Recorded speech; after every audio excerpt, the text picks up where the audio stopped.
بسم الله الرحمن الرحیم. به مناسبت هفته پژوهش 1401 در خدمت جناب آقای دکتر جلالی ناینی عضو محترم هیئت مدیره انجمن هوافضای ایران در دانشگاه تربیت مدرس هستیم. جهت ارائه سخنرانی علمی با موضوع تفاوت جایگاه پژوهش‌های بنیادی، کاربردی و توسعه‌ای و مقاطع تحصیلی در ارتباط صنعت و دانشگاه.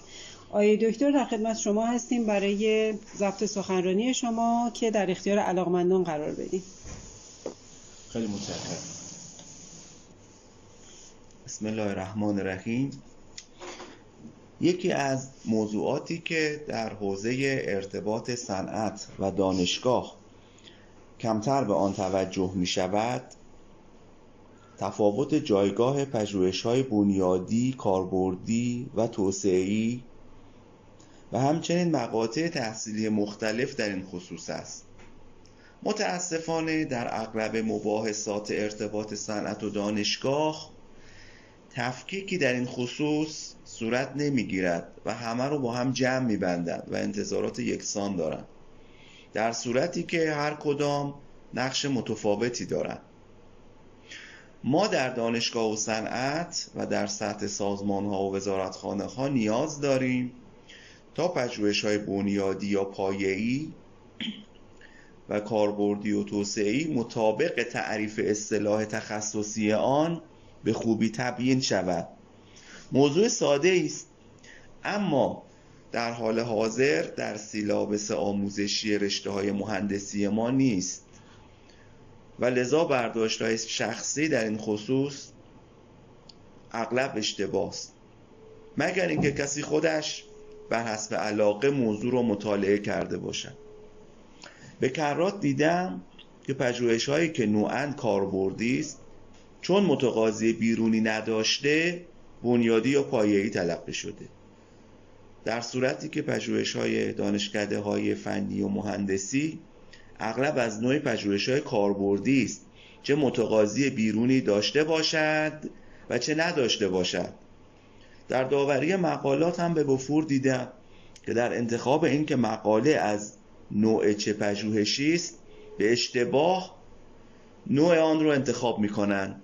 بعضیا به اشتباه کار تئوری رو معادل پژوهش‌های بنیادی تلقی می‌کنند که صحیح نیست. البته این رو هم باید عرض کنم که ممکن است صاحب نظری از لحاظ فلسفی این تقسیم بندی رو قبول نداشته باشد و آن رو قالبی و بوروکراتیک بداند، اما هنگامی که در موضوع صحبت می‌کنیم باید با ادبیات موضوع صحبت کرد، وگرنه غلط انداز می‌شود. پژوهش بنیادی در حوزه کشف تئوری‌های جدید و گسترش مرزهای دانش است. پدیده‌های طبیعی، مفاهیم مکان و زمان، ریاضیات محض، بدون اینکه ذاتاً برای آن کاربرد خاصی مد نظر قرار دهند، همانند کشف قوانین حاکم بر طبیعت و موجودات زنده. اینکه شما مصنوعی را بسازید و یا چطور بسازید در حوزه پژوهش‌های بنیادی قرار نمی‌گیرد. ایجاد فناوری در حوزه پژوهش‌های بنیادی قرار نمی‌گیرد. این بدان معنا نیست که از نتایج پژوهش‌های بنیادی استفاده نمی‌کنند. کشف قانون نیوتن در حوزه پژوهش‌های بنیادی است، اما طراحی مصنوعات با استفاده از قانون نیوتن دیگر جزء پژوهش‌های بنیادی نیست. با این مقدمه کسی که صرفاً در حوزه پژوهش‌های بنیادی کار می‌کند، توقع کاربردی بودن از آن پژوهش اشتباه است. بسیاری از پژوهش‌ها ممکن است در خود پژوهش‌های بنیادی و کاربردی رو توامان داشته باشند. به علاوه اینطور نیست که دانشکده‌های علوم پایه تنها پژوهش‌های بنیادی یا پایه انجام دهند. بخشی از پژوهش‌های آنها هم در حوزه پژوهش‌های کاربردی است. مرز ما بین پژوهش بنیادی و کاربردی ممکن است کاملا شفاف نباشد. فرضاً تحقیق بر روی سیستم بدن انسان و کشف نحوه کارکرد آن سلولهای سرطانی، سیستم ایمنی بدن و واکنش آن به ویروس‌های مختلف، اینها همه در حوزه پژوهش‌های بنیادی است. اما ساخت دارو و واکسن در حوزه کاربردی یا توسعه‌ای. اینکه شرکت داروسازی دارد روی واکنش سیستم ایمنی در مقابل ویروس جدیدی مطالعه می‌کند، ذاتاً پژوهشی بنیادی است، اما نظر غایی آنها ساخت دارو یا واکسن مؤثری برای مقابله با آن است که پژوهشی کاربردی محسوب می‌شود. البته هدف ما هم تبیین دقیق مرز بین پژوهش بنیادی با کاربردی و کاربردی با توسعه‌ای نیست، اما درک کلیات آن ضروری است. و اما پژوهش کاربردی به طور نمونه روش‌های جدید هدایت، کنترل، ناوبری، اینها پژوهش کاربردی است و نه بنیادی. فرمولاسیون جدید برای کمانش، الاستیسیته، پلاستیسیته، ترموپلاستیسیته برای تیر و ورق و پوسته و شکل‌های مختلف، اینها پژوهش کاربردی است و نه بنیادی. پژوهش کاربردی پژوهشی تئوریک یا تجربی برای کارکرد یا کاربرد ویژه با قابلیت تعمیم آن است، چه به اصطلاح منجر به قرارداد شده باشد و چه منجر به قرارداد نشده باشد. تعبیر رسانه‌ای از پژوهش کاربردی اشتباه است. منظور آنها پژوهش تقاضا محور است. هر کدام از پژوهش‌های بنیادی، کاربردی و توسعه‌ای ممکن است متقاضی داشته باشد و قراردادی هم داشته باشد. اما تحقیقات توسعه‌ای مبتنی بر دانش موجود حاصل از تحقیقات پایه‌ای و کاربردی است و به جنبه تولیدی و تجاری شدن تحقیقات کاربردی می‌پردازد که به طور کامل شناخته شده و فرمول بندی شده است. بهبود تولید یا روش تولید از جهات مختلف، تحقیق در مشابه سازی، مهندسی معکوس، صنایع مونتاژ. اگر تحقیقی تنها برای یک محصول خاص باشد و قابل تعمیم نباشد، پژوهش توسعه‌ای است. مثال، بهینه‌سازی یک محصول مشخص با پارامترهای معین برای بهبود عملکرد با استفاده از روش‌های بهینه‌سازی موجود. مثال دیگر، فرض کنید یک عملگر با فناوری جدیدی توسط شرکتی ساخته شده. طراحی این عملگر یک پژوهش کاربردی است. حال یک شرکت هواپیماسازی این عملگر رو در آزمایشگاه سخت افزار در حلقه و سپس بر روی مدل پروازی هواپیمای خاصی تست میکنه و عملکرد آن را بررسی میکنه و قابلیت‌های پروازی و مانوری جدیدی که حاصل شده را تعیین یا اعتبار سنجی می‌کند. اینها در مجموعه تحقیقات توسعه‌ای است. البته نمی‌توان مرز دقیقی ما بین تحقیق کاربردی و توسعه‌ای تعیین کرد. اینکه پژوهشی تنها برای یک محصول صورت پذیرد و لذا در حوزه پژوهش توسعه‌ای طبقه بندی شود، ولی بعداً مشخص شود برای دسته‌ای از وسایل پروازی قابل تعمیم است و پژوهش کاربردی محسوب شود. باید توجه داشت که اگر پژوهشی بنیادی باشد، توسعه آن پژوهش هم پژوهش بنیادی تلقی می شود.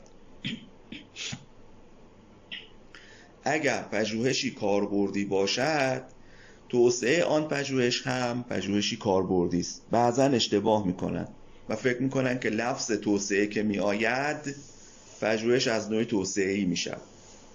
اما مقاطع تحصیلی، هدف از مقطع کارشناسی در دانشکده‌های مهندسی آموزش مهندسی است و نه تربیت محقق یا پژوهشگر. فرق است ما بین مهندس و محقق. از تربیت محقق مهندس خارج نمی شود. به عنوان آموزش مهندسی در مقطع کارشناسی می توان به حل بعضی از مشکلات فاقد پژوهش کمک کرد. اما در مقطع دکترای تخصصی محقق مستقل تربیت می شود و دستاورد پژوهشی رساله دکترا باید در سطح بین‌المللی باشد. این حرف اشتباهی است که رساله دکترا در سطح کشور نوآوری داشته باشد و نه در دنیا. البته اگر پژوهشی در سطح بین‌المللی منتشر نشده باشد و اطلاعی نسبت به موضوع نباشد، صورت مسئله متفاوت می شود. اینکه بگویند ما نیازی به نوآوری در سطح بین‌المللی نداریم دلیلی نمی شود بر اینکه استاندارد مقطع دکترای تخصصی رو که استانداردی بین‌المللی است عوض کنیم. می توانید دوره‌ای با اسمی دیگر فرضاً کارورزی بگذارید و حقوق استخدامی اون رو هم در سطح دکترا بگذارید. اما مقطع کارشناسی به دو صورت، با پایان نامه و بدون پایان نامه است. در روش بدون پایان نامه که تکمیل مباحث مقطع کارشناسی است، 2 درس به جای پایان نامه اخذ میکنم. حالا ممکن است این 2 درس در حوزه کارآفرینی باشه. اما در روش با پایان نامه علاوه بر فراگیری دروس تکمیلی، آموزش پژوهش کردن نیز مد نظر است. سطح کیفی پژوهش آن مرتبط با سطح دانشگاه مربوط است. حتی یک پایان نامه ارشد را میتوان به گونه‌ای تعریف کرد که بخشی از آن به حل مشکل صنعت و از نوع فاقد پژوهش بپردازد. اینها هر کدام راه دارند. وادخلوا البیوت من ابوابها. اما ما نمیخواهیم یا بلد نیستیم از راهش وارد شویم. به طور نمونه میتوان روش‌های مختلف را مقایسه و معایب و محاسن آن را تحت شرایط مختلف نسبت به هم تعیین نمود. این کار به عنوان پایان نامه ارشد میتواند تعریف شود، البته به شرط آن که در منابع منتشر نشده باشد. این نکته را هم باید ذکر کنم که TRL یا همان سطوح آمادگی فناوری برای فهم و درک فاصله میانه از توسعه مدل آزمایشگاهی تا محصول نهایی عرضه شده در بازار مجموعه مدون خوبی است. به عبارت دیگر، از مطالعات آزمایشگاهی و پیاده‌سازی آزمایشگاهی تا ساخت نمونه واقعی در محیط عملیاتی و اثبات عملکردی و همچنین تولید صنعتی آن فاصله و مشقت بسیاری است که TRL و سوالات مرتبط با آن برای درک این موضوع کمک شایانی می‌کنند. متاسفانه این اشتباه رایج در جامعه و بعضاً مدیران وجود دارد که تا مطالعات آزمایشگاهی جواب داد تصور می‌شود که ظرف چند هفته محصولی وارد بازار می‌شود. البته بر حسب محصول و زیرساخت‌ها این زمان بسیار بسیار متفاوت است. تحقیقات دانشگاهی در 3 حوزه بنیادی، کاربردی و توسعه‌ای است. دانشکده‌های فنی مهندسی کمتر به حوزه تحقیقات بنیادی وارد می‌شوند. اما به طور نمونه ابداع منطق فازی که پژوهشی بنیادی بوده در دانشکده برق بوده. این نوع تحقیقات ماهیتاً در دانشکده‌های علوم پایه انجام می‌شود. عمده پژوهش‌های دانشکده‌های فنی و مهندسی در حوزه پژوهش‌های کاربردی است. فعالیت پژوهشی مراکز تحقیق و توسعه صنعت از سمت پژوهش‌های توسعه‌ای آغاز می‌شود و بر حسب نیاز و صرفه آن به سمت پژوهش‌های کاربردی می‌رود.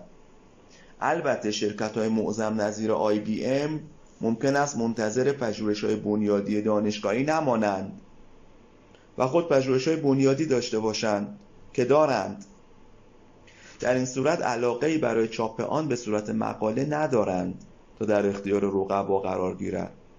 شما اگر مسیر حرکت ژاپن در 40-50 سال قبل یا مسیر حرکت چین را نگاه کنید، از مشابه سازی و مهندسی معکوس شروع کردند و عمده سرمایه گذاری آنها بر روی تحقیقات توسعه‌ای بوده و تولید ثروت کردند و لذا توانستند سرمایه گذاری بیشتری در تحقیق و توسعه کنند و به تدریج نسبت سهم تحقیقات کاربردی آنها و سپس تحقیقاتی بنیادی آنها افزایش یافت. سهم تحقیقات بنیادی، کاربردی و توسعه‌ای در آمریکا به ترتیب 20-20-60 است. اتحادیه اروپا هم تقریبا همینقدر است. اما چین 5-13-82 بوده که البته چند سالی است سهم تحقیقات بنیادی چینی ها هر سال افزایش یافته، اما هنوز سهم تحقیقات بنیادی چین فاصله زیادی با آمریکا و اروپا داره. هدف گذاری چینی ها 8% برای سال 2025 هست. همانطور که ملاحظه فرمودید، دانستن بعضی از مقدمات پیش نیاز بحث ارتباط صنعت و دانشگاه است که سعی کردیم تا حدودی باز کنیم. به عنوان پیشنهاد برگزاری سالانه سخنرانی‌هایی در صنعت و دانشگاه در خصوص تبیین پژوهش‌های بنیادی، کاربردی و توسعه‌ای، انتظارات از مقاطع تحصیلی مطابق با استانداردهای بین‌المللی TRL، روند سرمایه‌گذاری در تحقیق و توسعه در دنیا و گزارشات مشابه بین‌المللی در تغییر فضای صنعت و دانشگاه بسیار مؤثر خواهد بود. در خاتمه از انجمن هوافضا که این فرصت را در اختیار بنده گذاشت و همچنین از صبر و حوصله سرکار سپاسگزارم. خیلی ممنون آقای دکتر از لطف شما جهت ارائه این سخنرانی علمی. بی نهایت سپاسگزاریم. انشالله باز هم در آینده در خدمتتون خواهیم بود. خیلی ممنون. خداحافظ.